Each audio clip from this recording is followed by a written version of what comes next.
উনি রাম মন্দির নির্মাণের দিন কলকাতায় মিছিল করেছিলেন কেন? 22শে জানুয়ারি 2024 ভারতবর্ষে অনেক অবিজেপি মুখ্যমন্ত্রী ছিলেন। কোন মুখ্যমন্ত্রী বলেছিলেন রাম মন্দির মানি না? আপনি 66 কোটি লোক যখন কুম্ভে স্নানে যায় আপনি বলেন মৃত্যু কুম্ভ বিধানসভায় দাঁড়িয়ে। আপনি ঈদের দিন নামাজ পড়তে গিয়েছিলেন, গিয়ে বলছেন গন্দা ধর্ম। আপনার অধিকার আছে?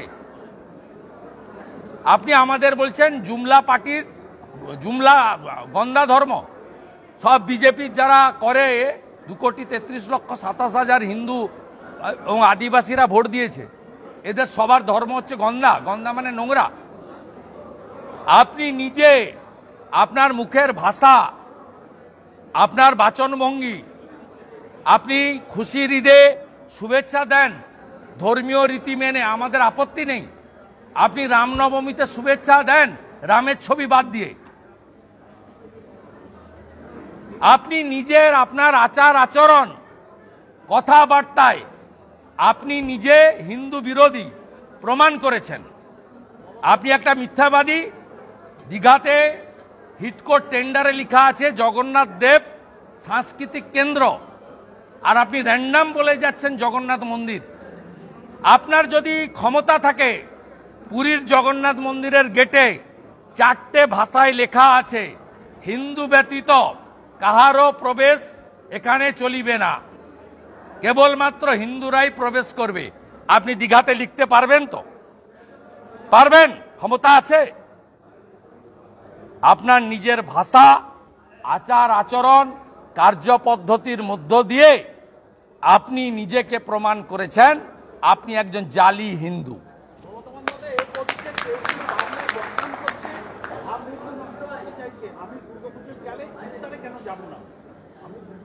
আপনি পিতৃপক্ষে যান কেন?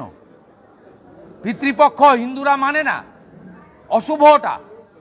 পিতৃপক্ষে গয়াতে যায় সবাই, গিয়ে তাদের যারা পিতামাতা গত হয় পিণ্ডদান করে। পিতৃপক্ষে শুভ কাজ কেউ করে না। আপনি কেন পিতৃপক্ষে কাঁচি নিয়ে ঘুরে বেড়ান?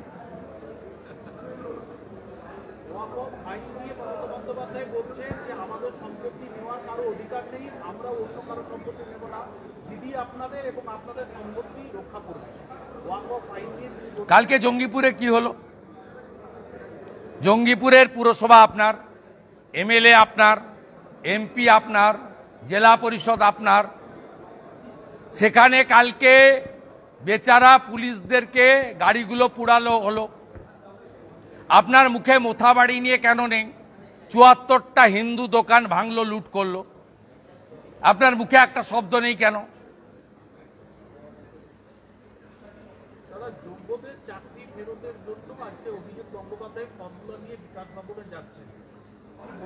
আমি বলতে পারবো, আমি বলতে পারবো না। আমি অন্য কারোর কাজ এবং পদ্ধতি নিয়ে মন্তব্য করি না, করব না। গোটা বাংলার মানুষ সবাই জেনে গেছে এই ঘটনার জন্য মমতা ব্যানার্জি দায়ী। তাকে 16 বার সুপ্রিম কোর্ট সুযোগ দিয়েছে যোগ্য অযোগ্য বেছে দেওয়ার জন্য। এই সমগ্র ঘটনার জন্য দায়ী মমতা বন্দ্যোপাধ্যায়। একটাই আওয়াজ, দফা 1, দাবি 1, মমতার পদত্যাগ।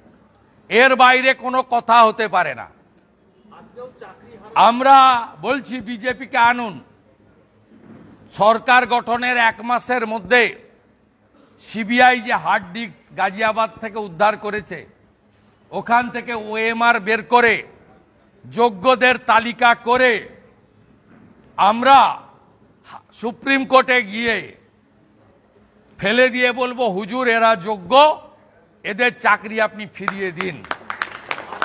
আমরা কমিটেড। এর বাইরে কোনো কথা হবে না।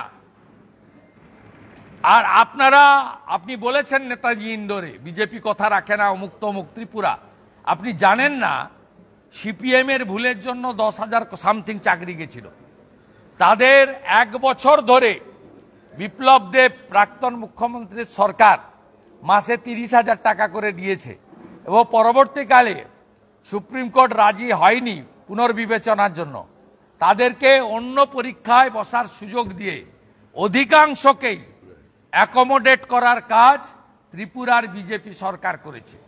এই সরকার মানবিক, সেই কারণেই নরেন্দ্র মোদীজি 24 সালে একাধিক নির্বাচনী প্রচারে বলেছেন বিজেপি লিগ্যাল সাপোর্ট আপনাদের দেবে।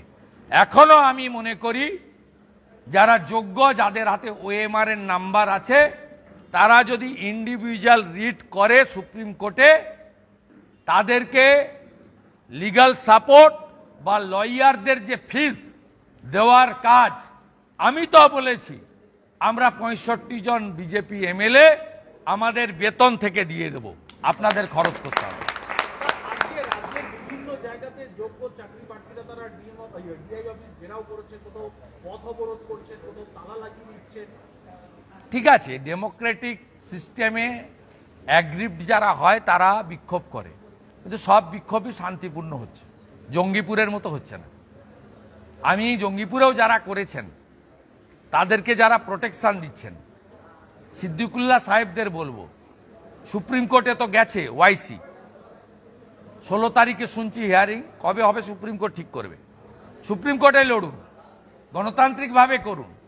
পুলিশের গাড়ি পোড়ানো, রাস্তা অবরোধ করা, এই যেটা আপনারা এনআরসি সিএতে করেছিলেন, সে একই জিনিস আবার করতে চাইছেন।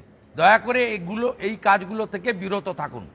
বিরত না থাকলে বাংলার শান্তিপ্রিয় জনগণ তারা কিন্তু ঐক্যবদ্ধভাবে যেভাবে সরস্বতী পুজোয় অধিকার আদায় করেছে, রামনবমীতে শক্তি দেখিয়েছে, ভবিষ্যতে এই গুন্ডামির বিরুদ্ধে আমরা নবান্নতে গিয়ে শক্তি দেখাবো। পুলিশের ভূমিকা নিয়ে সমালোচনা করছেন সিদ্দিকুল্লাহ চৌধুরী, যে পুলিশ কেন লাঠিচার্জ করলো, পুলিশের ভূমিকা নিয়েও সমালোচনা করছেন রাজ্যের মন্ত্রী একজন। সিদ্দিকুল্লাহ চৌধুরী শুধু নয়, যে মুসলিম কমিউনিটি ওয়াকফের বিরোধিতা করছেন সেটা তাদের ব্যাপার, আমি ওই ইস্যুতে কিছু বলবো না। আপনারা কি জানেন ওয়াকফ অ্যামেন্ডমেন্ট বিল আনার আগে 3টে মিটিং হয়েছে, দিল্লিতে, জয়পুরে, ভোপালে। পশ্চিমবঙ্গ সরকারের প্রতিনিধিরা 2টো মিটিংয়ে যায়নি, একটা মিটিংয়ে গেছে, বক্তব্য রাখেন। আপনারা কি জানেন যে এমপিদের আপনারা ভোট দিয়ে জিতিয়েছেন, তাদের মধ্যে 3 জন, ঘাটালের দীপক অধিকারী, বীরভূমের শতাব্দী রায়, কোচবিহারের জগদীশ বসু বাসনিয়া, তারা সেদিন ভোটদানের সময় উপস্থিত ছিল না। অতএব আপনাদের জন্য মমতা ব্যানার্জি বা তার যে আজকের বক্তব্য, এটা লোক দেখানো এবং কুম্ভীর আশ্রু। আমি শুধু বলবো, লড়াই করুন সুপ্রিম কোর্টে, আন্দোলন করুন শান্তিপূর্ণ গণতান্ত্রিকভাবে। এই অধিকার বাবা সাহেব আম্বেদকর সবাইকে দিয়ে গেছে। বাস পুড়ানো, ট্রেন পুড়ানো, রেল স্টেশন জ্বালানো, অন্যদের আক্রমণ করা, মোথাবাড়ির মতো করা, বেলডাঙ্গার মতো করা, এই কাজগুলো থেকে বিরত থাকুন। দেবব্রত মাইতি, রথিবালা আড়ির মতো অনেক হিন্দুকে আমরা হারিয়েছি নন্দীগ্রামের মাটিতে, কেবলমাত্র হিন্দু হওয়ার জন্য।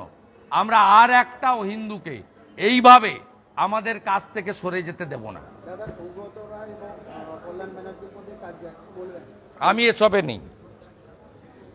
মদ মাতাল, প্রকাশ্যে সিগারেট খোর, সব পুলিশের ডিজি নিয়োগে নতুন কমিটি গঠন, রাজ্য পুলিশের ডিজি নিয়োগে নতুন কমিটি হচ্ছে, যেখানে প্রাক্তন রাজ্য পুলিশের ডিজি নিয়োগের ক্ষেত্রে নাকি নতুন কমিটি হচ্ছে। সেটা দেখে বলবো ভাই, বিধানসভায় তো আনতে হবে। ভুলভাল করলে প্রোটেস্ট হবে, বিরোধ হবে। অনুব্রত মণ্ডল আবার বেরিয়েছে, বলছে খেলা হবে। অনুব্রত মণ্ডল বলছে খেলা হবে। কোথায় হবে? তিহার জেলে 2 বছর ছিল, আরো 4 বছর থাকতে হবে। মুখটা বন্ধ করে রাখুন, আরো 4 বছর আপনাকে থাকতে হবে। আপনার সব অ্যাকাউন্ট ফ্রিজ হয়েছে, আপনার এবং আপনার সিকিউরিটি, তার সমস্ত প্রপার্টি ইডি সিজ করেছে, অকশন করছে। আপনি ভাববেন না 2 বছর পেরিয়ে এসে হিরো, এখনো পর্যন্ত ভাষা আপনার ঠিক আছে, বেলাইনে গেলে আপনিও ডিরেল হবেন।